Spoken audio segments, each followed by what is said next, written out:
Bonjour tout le monde, dans cette deuxième vidéo que je vais mettre en place, dans l'objectif de mettre en fait sur Nagios une première machine qu'on va superviser, à savoir qu'un petit rappel, nous avons déjà installé Nagios sur SRV LX03.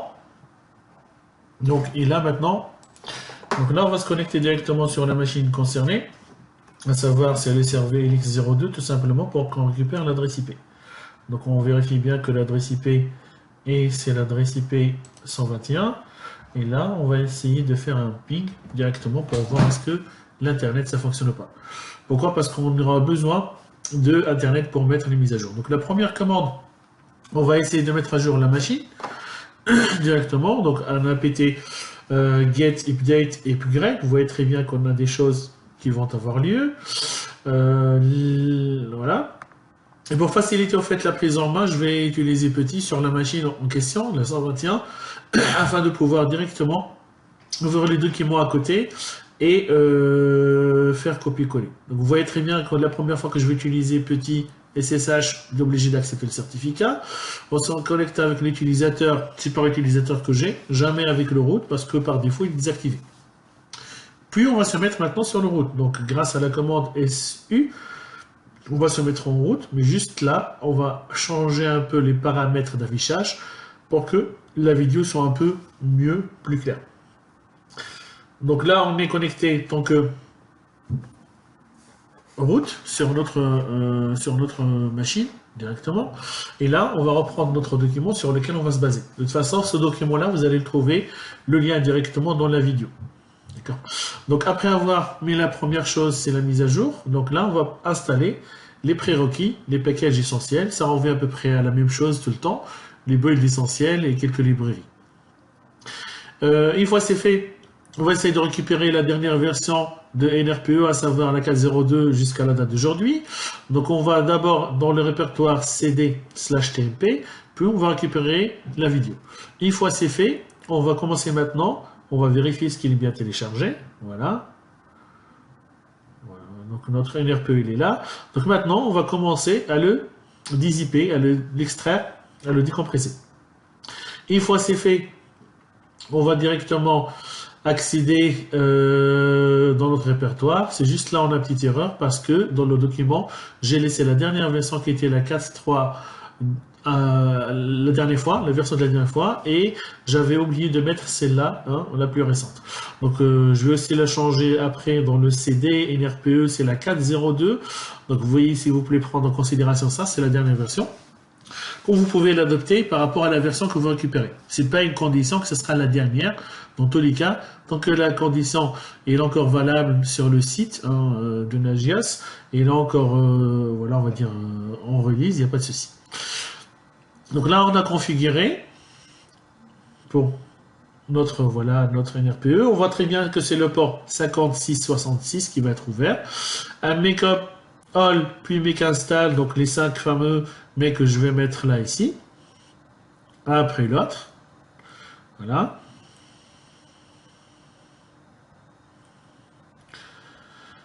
Donc là, je vais éditer maintenant le fichier de configuration nrpe.cfg. C'est dans ce fichier-là qu'on trouve quelles sont les commandes autorisées. Et d'abord, la première chose à mettre en place, c'est autoriser le serveur Nagios qui va faire les checks. Donc, soit je vais autoriser une machine, comme je peux autoriser, par exemple, le fait un réseau entier, mais de préférence pour raison de sécurité, on va juste autoriser l'adresse IP dans notre serveur Nagios. Dans ce cas-là, avec les machines que j'ai mis en bridge, voilà, il est en 192.168.1.113. D'accord? Ce fichier-là, il comporte plusieurs choses, hein, des lignes qui sont commentées, c'est-à-dire un dièse au début, hein, en commentaire, vous voyez, c'est en couleur bleue, et d'autres qui ne sont pas commentées. Donc tout ce qui n'est pas commenté, c'est les commandes ou bien les lignes qui vont être exécutées. On va juste vérifier l'adresse IP, donc voilà, on a bien vérifié. Voilà. Donc c'est ce fichier-là qu'on va configurer. Donc je vais fermer ce fichier-là parce que je l'ai édité avec Nano. Je préfère plutôt utiliser VI, vu que c'est plus facile pour moi au niveau des recherches et tout. Donc là, mais vous êtes libre de l'éditer avec ce que vous voulez. Donc là, je fais un slash allow directement avec la commande next, avec la touche N. Là, je rajoute virgule 192.168.1.113. Voilà. Donc ici, on a à peu près par défaut 5 lignes de commande qui sont déjà prêtes, hein, les check user, load, HD1, zombie process, total process. Donc on va voir après à quoi ça sert ces 5 check commandes qui sont déjà décommentées. Il n'y a pas de commentaire devant. Voilà. On va voir ça. Donc là, donc vous voyez qu'il y a pas mal de checks, Astérix et d'autres utilités. Donc voilà, franchement avec cette version-là, ils ont fait un bon travail. Ils ont rajouté pas mal de plugins qui permet de voir par exemple tout ce qui est liaison SIP. Voilà, c'est le protocole de communication utilisé par en fait Astérix, etc. Voilà. Donc là, c'est juste que je vais faire un commentaire pour dire attention, il faut bien mettre votre adresse à vous, hein, c'est votre adresse du serveur Nagios qu'il faut mettre et pas celle-là. Sauf si vous avez respecté en fait les mêmes adresses que moi, il n'y a pas de problème. Dans notre exemple, voilà, l'agent il est sur le 02. Il faut maintenant démarrer le service. Il est bien démarré. On fait tout simplement un statut pour voir est-ce que il est en état de running. Il n'y a pas de problème. Toujours il est sur l'écoute du port 5666 et on verra très bien que notre adresse est autorisée. Donc là, c'est des vérifications à faire après le démarrage de notre service.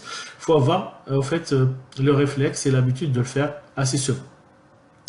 Donc là, toutes les étapes de cette section doivent être voilà, exécutées sur l'ordinateur serveur Nagios. Parce qu'on a installé d'abord sur la machine supervisée, c'est la cible, et maintenant la machine de supervision. Donc pareil, on va grandir un peu les lignes pour que ce soit un peu plus lisible après pour votre voilà, pour vous hein, dans la vidéo.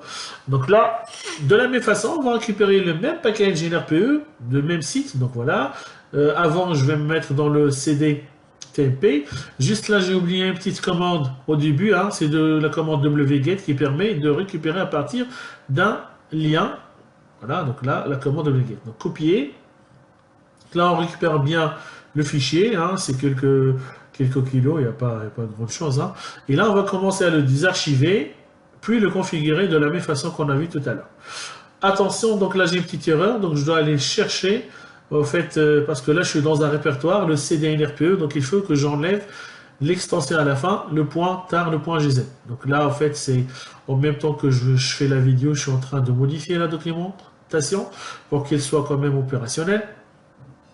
Sinon, après, ça peut poser des problèmes pour, en fait, pour vous qui est en train de suivre en fait, cette série de vidéos-là dans le cadre de préparation de notre titre professionnel TSSM. Donc là, on a corrigé. Donc ça sera CD NRPE. Après, .config pour lancer la configuration. C'est de la même façon. Et après, lancer les make, hein, make all, install, etc. etc. Voilà, make install. Et là, c'est plutôt make. Non, c'est pas en fait là où il y a une petite erreur. Donc ça, c'est par rapport à un make check NRPE. On va revenir là-dessus. Voilà. C'est check NRPE. Et là, on va lancer l'installation du plugin. Donc je vais le corriger avant que je l'oublie. Donc c'est ça en fait, de faire une vidéo en même temps, d'expliquer et de mettre sur le site. Au moins, je m'assure qu'on est bien synchrone par rapport à ce que je veux dire, ce qui était écrit. Ici, on a dit d'une manière générale, on peut faire le check-h, le host sur le 220, 220, 220, c'est juste comme ça, hein, une adresse au hasard. Mais nous, on va le faire sur notre propre adresse à nous. Donc, c'est-à-dire, on va prendre ça et on va essayer de le faire sur l'adresse de la machine à superviser, ça veut dire SRVLX02. Donc, à vous d'adapter selon vos schémas, hein, et c'est l'adresse 121. Voilà. Donc, voilà. Qu'est-ce que j'ai comme message? -C pour dire c'est quelle commande que je vais exécuter. Et là, la première, je vais checker user, le check user. Donc là, le check user, il va voir combien d'utilisateurs sont connectés actuellement sur la machine distante. Là j'ai un petit souci, c'est NRPE enable to read output. Donc, ça veut dire que là, il y a un problème. Apparemment, c'est que sur la machine cible, on n'a pas la commande check user, elle n'est pas prête parce que déjà, il me permet de me connecter, sinon il aura dû me dire une erreur. Donc, on doit vérifier est-ce que dans les user local Nagios Live Exec, les check NRPE sont là ou pas. Sinon, on va vérifier. Donc, si vous avez ce message-là, Enable to Read, il faut vérifier d'abord cette librairie. Et après, ce qu'on va faire maintenant, c'est qu'on va aller sur cette machine-là à superviser le SRVLX2. Et qu'est-ce qu'on va faire? On va maintenant installer le plugin Nagios. Normalement, on aura dû le faire au début. On peut le faire comme ça à la fin, comme vous voulez. Donc là, il y a quelques prérequis toujours hein, pour installer cette partie de plugin de Nagios. Et maintenant, donc, on installe les prérequis d'abord, puis on va récupérer, à savoir la dernière version du plugin. Donc, on est bien sur la 2.3.3 jusqu'à la date de cette vidéo. Toujours l'extraction, donc c'est des choses qui se reviennent à chaque fois. On récupère le fichier, l'extrait, on rentre, .config, etc., etc. Donc, toujours, c'est la même façon. On va compiler la même façon, toujours les sources hein, de la majorité des logiciels quand on récupère. Donc là, on va lancer la configuration. Une fois c'est terminé, on va lancer make, puis make install. Donc là, ça prend un petit peu de temps, le temps que ça décompresse tout et ça fait la compilation avec soit le GCC ou d'autres compilateurs. Ok. Là, on rajoute une make install après.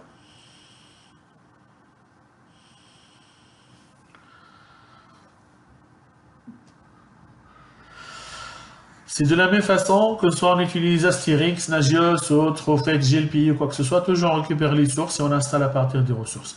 Maintenant, on va faire make install et si tout va bien, on va relancer notre commande avec la bonne adresse. Attention, voilà, parce que ici j'avais laissé l'ancienne adresse pour laisser cohérent. Donc là, c'était ça l'adresse qu'on a supposée au départ. Donc je la laisserai comme ça.